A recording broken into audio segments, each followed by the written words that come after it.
Alrighty, so I have a solution for you, but it's very simple and very elegant. So the idea here is to have the entire circuit at the same resistance on each battery. So on each battery using 25mm squared cabling, the negative doesn't need a fuse, and you can put an 80 MIDI fuse, 80 to 100, but 80 should be sufficient. That'll keep it well out of the BMS. And 12 volt Nation does quite nice MIDI fuses. So that's how you do each battery. Now, to keep those the same, you actually want to use copper bus bars. So if you can get copper bus bars with, say, 8 terminals, rated minimum 400 amps, so something that's 40 moles by 6 millimeters thick will actually give you a resistance of 0.07 mega ohms per meter. If you have 35 mil cable, you're getting 0.5 mega ohms per meter. So just to give you an idea of really quite negligible resistance here, but there is still resistance. So what you want to do is, if that's the positive bus bar, that's a negative bus bar. So to keep it the same, you want the entire loop to be the same resistance. Battery 1, you're going to put on the negative next to the inverter 2, 3, 4, 5, 6. But on the positive, battery 1 is the furthest from the inverter, and then 2, 3, 4, 5, 6.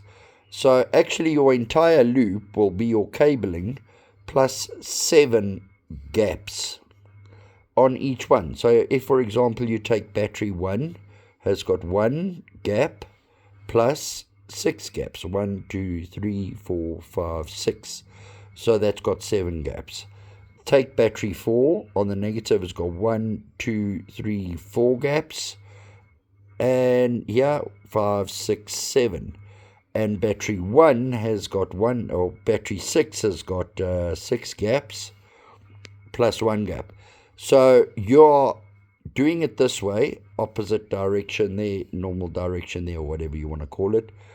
You're going to have exactly the same resistance over each battery. And that's the objective here, to get them working in a balanced fashion. The issue is going to come in here where you've got 200 amps coming out, or 200 amp draw on this. So you're going to need a knife battery fuse at 200 amps as we discussed, but your cabling will have to be a minimum of 50 millimeters squared. But if you're going to go 50 millimeters squared, the runs must be under 1.5 meters, and the insulation rating must be 90 to 105 degrees centigrade. That's for this. This would be the weak point. If you want to be safer, I would go 70 if you can't get that insulation rating, still with your 200 amp fuses. Now, because 80 amps over 25 millimeters squared will give you a negligible voltage drop, this assembly here must be as close to the inverter as possible. Your 25 mil squared cables can be longer because you're going to get less voltage drop. But then over here, this knife battery, Anesto does a pretty reasonable one that takes 2 knife batteries, as close as possible to the bus bars, and then this run to the inverter as close as possible to the inverter. So in doing it this way, each of your batteries is protected. The BMS is protected by that fuse. They're protected from each other by that fuse in the case of a failure. And the whole assembly is protected by that fuse. So you're not going into BMS. You're not, any catastrophic event, you are covered. The only challenge here, because your batteries are running in an unbalanced fashion, is you'll have to get the entire bank up to 100% state of charge. And that is you're going through the bulk absorption into float charge. So you get them as close as possible. So to give you an idea, when you're equalizing 2 12-volt batteries and you've got, say, a 0.2 voltage difference, you're actually going to get 5 amps for about 6 seconds when they're equalizing. Your battery's a lot bigger, so remembering, of course, lithium can dump very quickly. You don't want to be popping fuses the whole time. So I would get like maybe even 12 80 amp fuses just in case.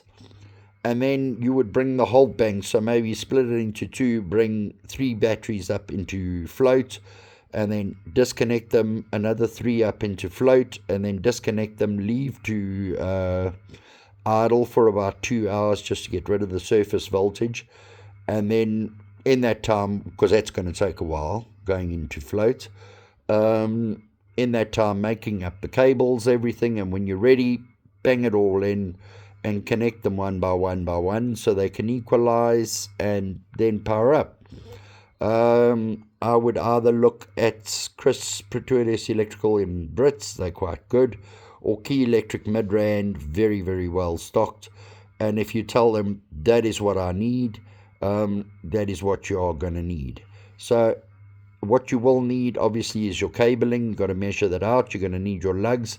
So these would probably be M8s. I don't know what your battery is. Your MIDI fuses are M5.